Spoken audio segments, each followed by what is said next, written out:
Hello everyone, YouTube channel maths knowledge में आपका स्वागत है। कॉम्प्लेक्स एनालिसिस में हम एनालिटिक फंक्शन स्टडी कर रहे हैं। लास्ट वीडियोस में हमने थ्योरम्स और कुछ क्वेश्चंस भी सॉल्व किए हैं, कुछ प्रॉपर्टीज़ पढ़ी हैं। आज भी उन्हीं से एक रिलेटेड एक क्वेश्चन है या प्रॉपर्टी भी आप आइडेंटिटी कह सकते हैं, और इससे रिलेटेड एक आइडेंटिटी हमने लास्ट वीडियो में प्रूव की है और वही पार्ट हम यहाँ पर भी यूज़ में लेंगे। यहाँ पर हमें फंक्शन एनालिटिक फंक्शन गिवन है जिससे हम कॉची-रीमान इक्वेशंस को यूज़ में ले सकते हैं, और साई गिवन है कि एक्स और वाई का फंक्शन है। ये हमें गिवन है कि जब साई को हम एक्स और वाई के रिस्पेक्ट में डिफ्रेंशिएट कर रहे हैं, उसका डेरिवेटिव ले रहे हैं, तो डेफिनेटली वो एक्स और वाई का फंक्शन होगा ही। साथ में यू और वी भी एक्स और वाई के फंक्शन होते हैं, ये हम जानते हैं। सो एक तरह से साई यू और वी पर भी डिपेंड करेगा और यू और वी एक्स और वाई पर डिपेंड करेंगे। तो चेन रूल हम यहाँ पर अप्लाई कर सकते हैं। ये सेकेंड ऑर्डर डेरिवेटिव है। लास्ट वीडियो में हमने फर्स्ट ऑर्डर डेरिवेटिव लेकर के इसी तरह की एक आइडेंटिटी प्रूव की है। तो पहले हम फर्स्ट ऑर्डर डेरिवेटिव के लिए रिजल्ट लिखेंगे और उसके बाद में सेकेंड ऑर्डर डेरिवेटिव को के लिए ये गिवन रिजल्ट को प्रूव करेंगे।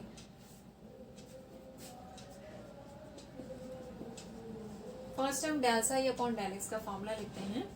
Del psi upon del x that is del psi upon del u. हमने चेन रूल लगाया है कि साई यू पर डिपेंड कर रहा है और यू एक्स पर डिपेंड कर रहा है।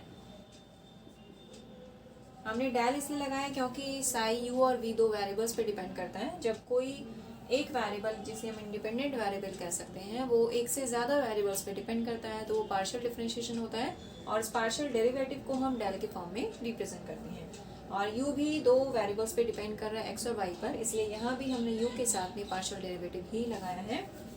और फिर इसको लिखेंगे del psi upon del v and del v upon del x. फिर del psi upon del y, इसको हम इस तरह से लिखें। साई के अलावा हम इसको इस तरह से लिखते हैं del upon del x that is del u upon del x, del upon del u plus del v upon del x and del upon del v. Without psi इसको हमने रिप्रेजेंट कर दिया।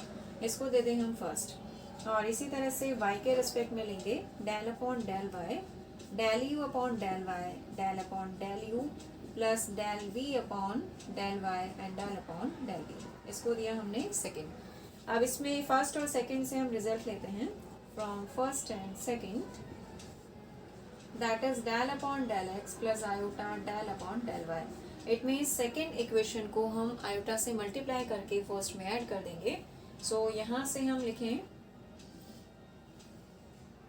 डेल अपॉन डेल यू, तो दोनों में same आ जाएगा, और ये बचेगा del u upon del x plus iota del u upon del y. इसी तरह से यहाँ पर जो सेम टर्म है, आइडेंटिकल टर्म है, that is del upon del v and del v upon del x plus iota del v upon del y. यहाँ से कॉची-रीमान इक्वेशंस को हम यूज में ले सकते हैं, यानी जो y के रिस्पेक्ट में डेरिवेटिव है उसको हम x की फॉर्म में लिख सकते हैं। डेल अपॉन डेल यू और del u upon del x, इसको हम लिखेंगे minus del v upon del x. और फिर यहाँ से आ जाएगा del upon del v upon del x plus iota del u upon del x. अब हमें अंदर वाले ब्रैकेट को सेम बनाना है, तो उसके लिए हम क्या कर सकते हैं, यहाँ से del v upon del x के साथ में कुछ भी नहीं आए।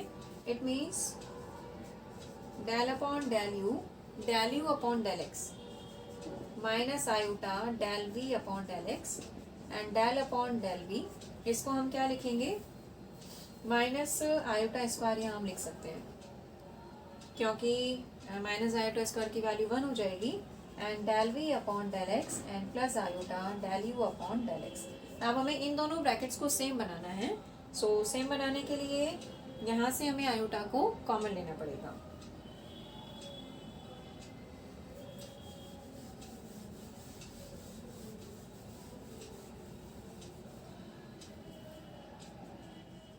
Del upon del x plus iota del upon del y equals to, तो ये वाला पार्ट तो एज इट इज आ गया, del upon del you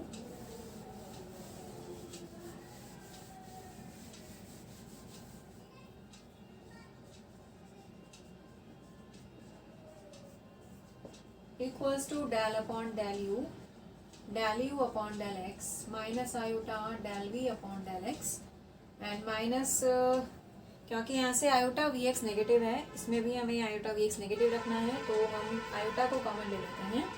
iota plus iota is common, del upon del v that is del u upon del x and minus iota del v upon del x. अब यहाँ से दोनों brackets same हो गए हैं, सो इसको हम फैक्टर फॉर्म में लिख दें, iota del upon del v and that is del u upon del x minus iota del v upon del x, and this equation third.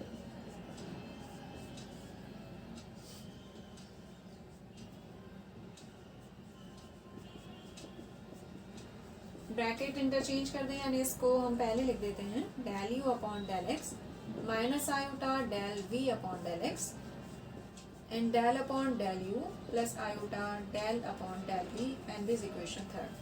इसी के जैसे हम माइनस आयोटा लेंगे, यानी प्लस आयोटा को रिप्लेस कर देंगे माइनस आयोटा से। सिमिलरली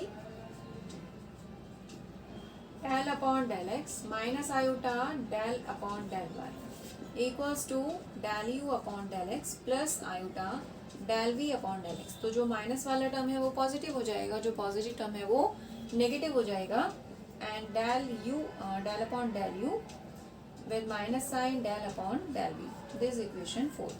अब हम थर्ड और फोर्थ को मल्टीप्लाई कर देते हैं, तो जिससे a plus b a minus b का फॉर्म बनेगा, it can be written as a square minus b square. इसी तरह से इन दोनों का फॉर्म बनेगा और सिमिलरली इनका फॉर्म भी बन जाएगा, तो सभी टर्म्स यहाँ पर a square minus b square का फॉर्म बनेंगे।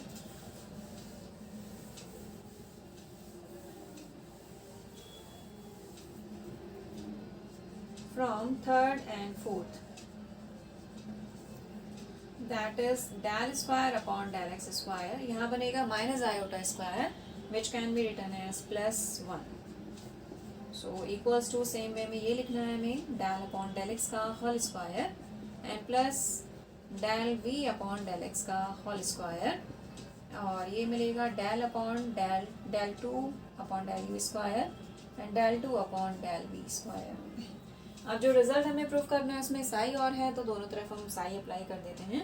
साथ ही ये लास्ट वीडियो में भी हमने देखा था कि इस रिजल्ट को हम क्या लिख सकते हैं, एफ डैश जेड का मॉड का square and del square del u square del two upon del v square, और यहाँ हमने साई फंक्शन अप्लाई कर दिया। और इसी तरह से हम LHS में भी साई फंक्शन को अप्लाई करेंगे एंड दैट इज साई।